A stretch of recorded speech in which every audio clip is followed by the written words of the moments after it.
Are you struggling with a mouse infestation at home? The tiny squeaks in the wall, the small droppings in corners, and the chewed-up wires are all telltale signs that you have uninvited guests.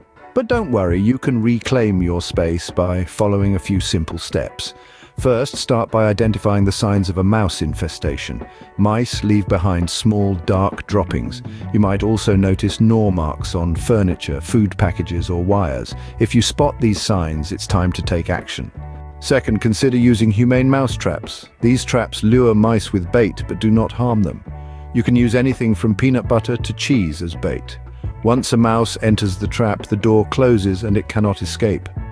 Remember to check these traps regularly. If you catch a mouse, release it at least 1 mile away from your home to prevent it from returning. Now let's talk about long-term prevention strategies. Keep your home clean and free of food crumbs. Mice are attracted to food, so leaving crumbs around can invite them in. Store food in airtight containers and clean up any spills immediately. Seal any small holes or cracks in your home's exterior. Mice can squeeze through tiny spaces, so no hole is too small to seal. Use steel wool or cork to block these entry points.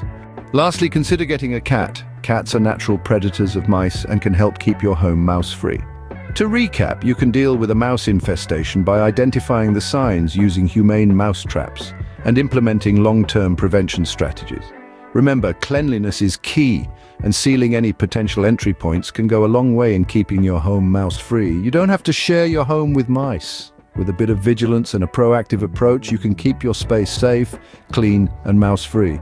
Don't let a small mouse problem turn into a major infestation. Act now and reclaim your peace of mind.